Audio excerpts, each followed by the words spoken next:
Alright guys, I haven't been out here on the single track for a couple weeks. Probably got some grown-up sections. But I'm gonna try to run as long as I can without stopping and taking lots of breaks, so we can kind of get an idea of runtime. It's not gonna be a true test because I don't have a ton of time this evening. Oh my gosh, so easy to hop over little logs and stuff.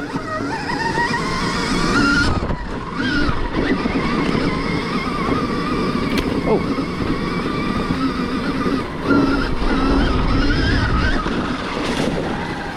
Turn this way, this first lap, go down this hill. It's so eerily quiet, dude. Especially when you're going downhill, obviously. So I can definitely tell that I could save on some braking if I would turn my regen up. So I think I'm gonna stop right here and make a quick map just for, I'm gonna call it like my off-road map. So I'm gonna hit home, I'm gonna go to modes, and I'm gonna make mode 4 my off-road map. I'm gonna turn the horsepower down to like 40, 39, and I'm gonna put the regen at 90. I'm gonna hit the save button and go up to map 4. And we're gonna see, because I've got a lot of hills I'll be going down, so why not take advantage of that regen? And I don't need the 50 horsepower that I've been running on the moto track. We found out yesterday the 48 50 horsepower on the moto track felt really good.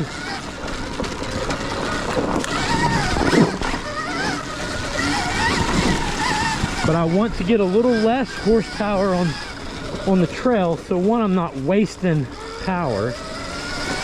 2, it might reduce fatigue, reduce wheel spin.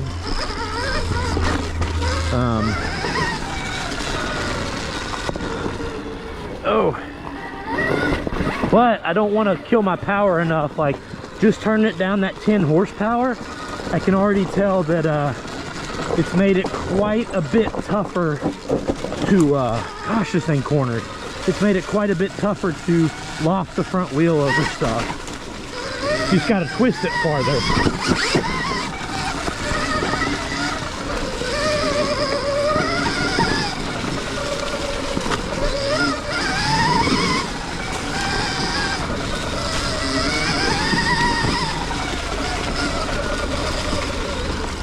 All right, this is a pretty nasty little spot here. Oh.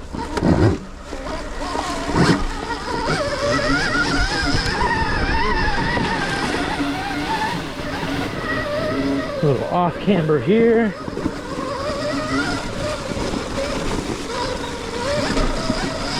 So far I'm feeling like this trail is easier to navigate on this than it is my 300 two-stroke. Sorry, not sorry, guys.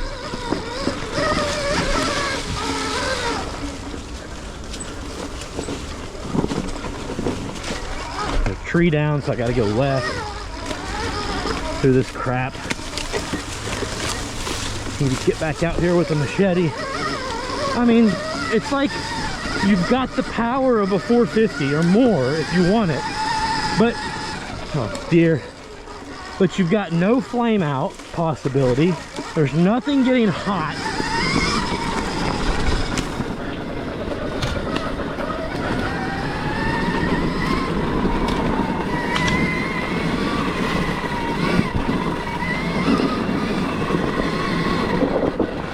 I wonder if I can get over this log. I'm not gonna do anything crazy.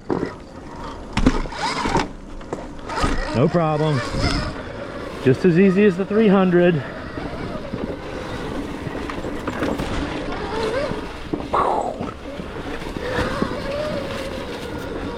Switchbacks are even easier. This is kind of nuts. Forks feel great through that dip. That is awesome.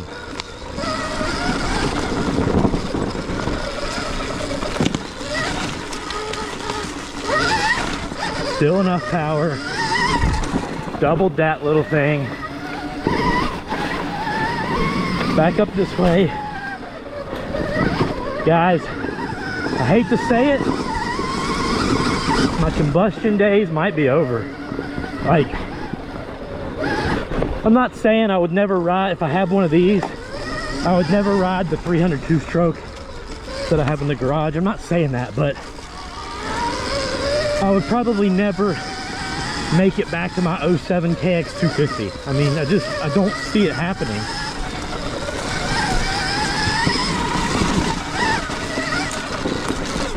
This thing is so flickable.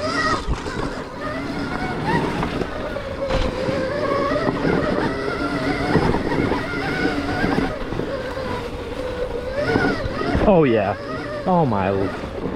Now the real question is, I felt extremely fast through this section on the Sur-Ron Light B once I got used to it. I think the Sur-Ron Ultra B might be the sweet spot between this and the Light B. We're gonna find out. I'm gonna take this way this time. It's a little slower, more technical. My main issue on single track, I thought, was going to be the wheel spin. I was afraid with all this power that you'd have to turn down the power way too low to get rid of the wheel spin, but that's not the case. I'm on 40 horsepower and it rolls on really smooth. It's like they did such a good job on the maps and stuff. Oh, did you guys know I'm a paid shill for Sur-Ron? Yeah, that's what I was been told on TikTok the last few days. I heard that all the reviews were so good about this thing that it's because Stark, not Sur-Ron, sorry, it's because Stark is doing a campaign where they're paying all of us. They're paying all of us to say good things about this bike. Nuts, guys. Like, Stark hasn't really done anything for me besides let me ride the bike at TKO as an influencer, which I really appreciate. They've been awesome guys to work with, but they've not paid me. They didn't give me this bike. AOMC is allowing me to ride this bike, and I definitely am the biggest Stark advocate on TikTok, and I didn't get any kind of invite to the media rides or anything like that. I have no relationship with Stark other than working at a dealership that's a Stark dealer. That's it. And trust me, we have 9 lines. We sell a ton of bikes. Like, I don't need to pump Stark for the dealership any more than I would need to pump KTM or Suzuki or Yamaha or Can-Am. Like, I just don't. So you can take my word as honest, guys. Now, do I have a little bias because I am excited about what electric can do for motorcycling and motocross specifically? Sure. But I'm telling you the truth about how this bike feels, okay? I promise. It's amazing. Let's try to go up this hill. Map 4, rolling on. Whoa!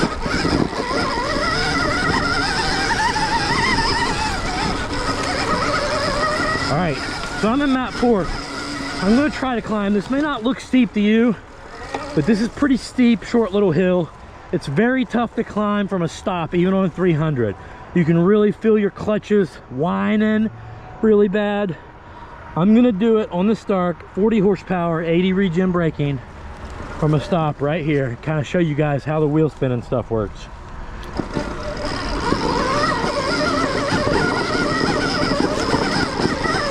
That is the easiest I've ever climbed that hill, I swear to you guys.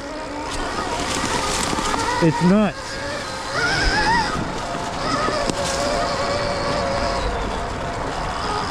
Oh my God, I love it, man.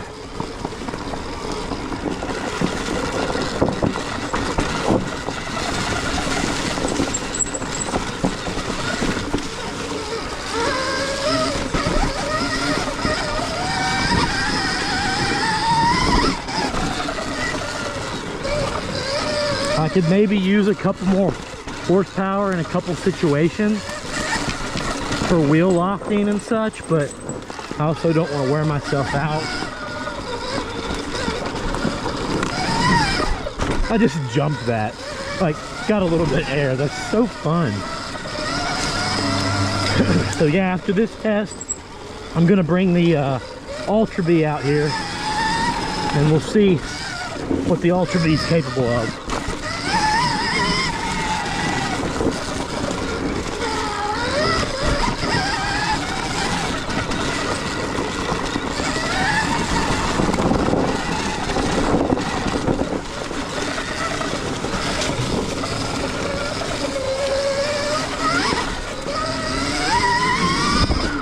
Just jump that rock.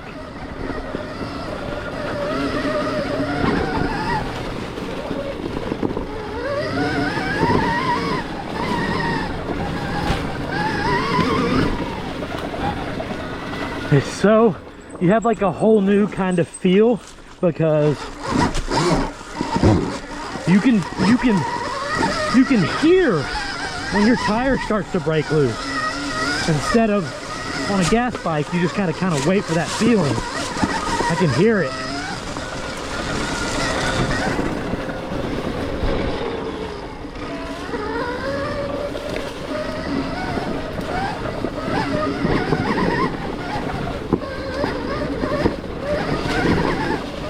I swear I'm going faster than I do on some of my other bikes. I swear I am. In certain sections.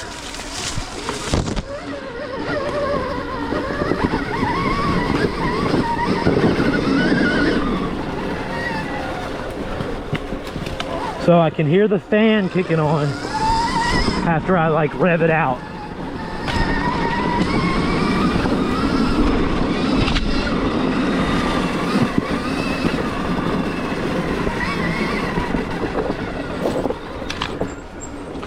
Oh look, you can see the mud from my skid plate. Oh, whoa! Oh! Oh. All right, I dropped it. I don't know what happened. I kind of got off balance. Whoa! Oh, please, lever, don't break. All right, so you can press and hold this, get it into neutral, then pick it up.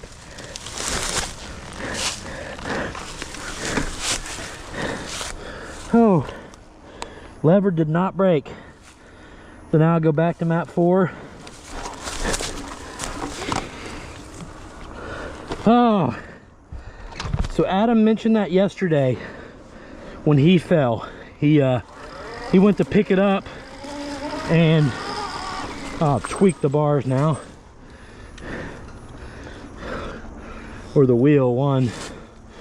He went to pick it up and it started to kind of take off on him. He had to catch it. Now I know exactly what he was meaning. Because you're thinking it's not running and there's no clutch to pull in, so you just got to kind of pick it up. 15 minutes and I'm at 89%. So if we extrapolate that, I know you can't really do that, but if we do, that puts us about 140 minutes.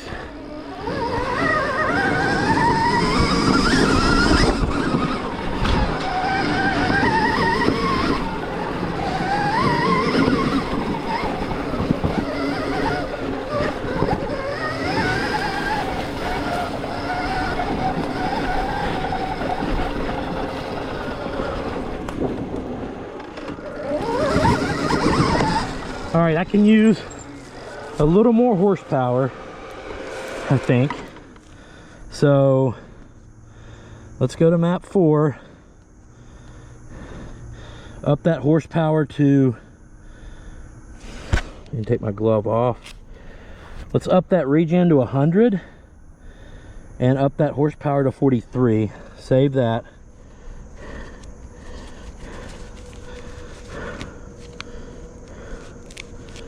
And let's roll. Oh yeah, a little better.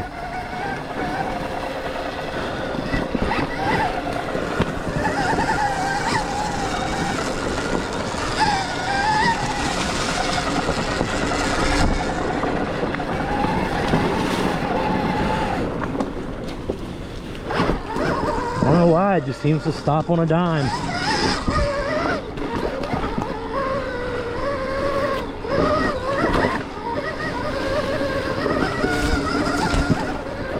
I'm telling you, and something is just more pleasant about being in the woods when you know you're not drawing the attention of anybody within miles away.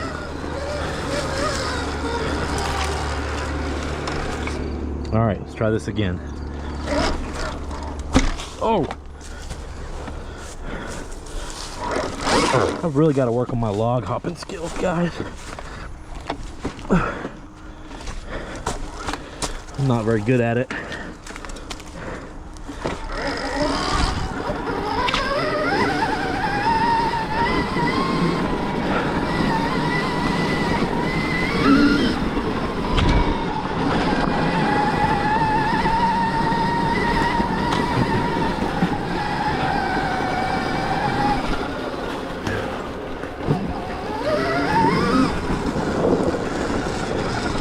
So this bike comes stock with a Pirelli Scorpion mid-soft, which has been one of my favorite moto tires for years, right behind the Star Crosses.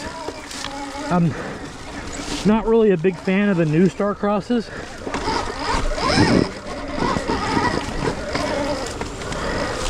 The torque from that rear wheel just saved me, by the way. But I can't believe how good this Pirelli does good on the motocross track out there and on this dry trail. Obviously, if I'm building a bike just for single track, I want a cheater, a Shinko cheater or something like that. But for all around, I think this Scorpion mid-soft, as long as you have the mid-soft, it's got a pretty good tire.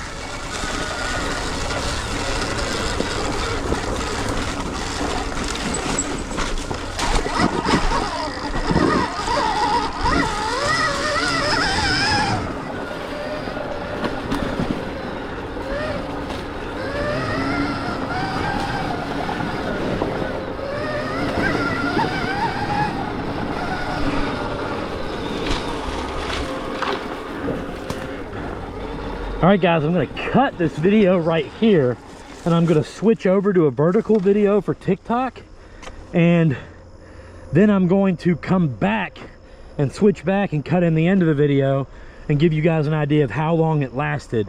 But I got to get some vertical shots for TikTok, so I'll see you in 3, 2, 1. And I'm back, guys. I've now been riding for 41 minutes, and I'm at 79%. I actually got it down to where it said 75 for a second. Now it's worked its way back up. And if you extrapolate this, it comes out to around, I don't know, 160 minutes. So I think if I continued to ride the same trails, which had a lot of elevation changes, some technical stuff, I actually did 3 starts as well in the 80 horsepower alpha mode. And I'm still at 79%. So you're going to get easily 2 hours out of this, probably 3. And that's, I mean, that's of straight riding, guys. Most of the time when I ride with my buddies, we ride for about 3 or 4 hours, but that's with stops and stuff mixed in. That's it for trail riding. That's not straight riding time. Usually our straight riding time's around 2 or 3.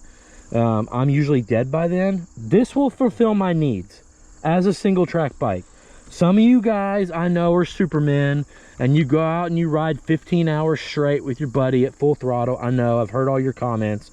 This may not fulfill your needs. For me, a normal, just sub superhero, normal human, this will fulfill my single track needs.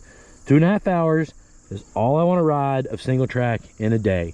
This will do it, no problem. This will probably, if you set your settings right, this will probably finish a GNCC. Like, I don't see why it wouldn't. I don't know. And if it doesn't, it's really close. Yeah. I don't know, guys. It's wild. I love it. I'm now going to go get some turn track shots on it. So I appreciate you guys riding with me. If you want to help me out, use the link below and grab your parts from AOMC. It really helps me out, and it helps out real people in Appalachia. Thanks. See you in the next one.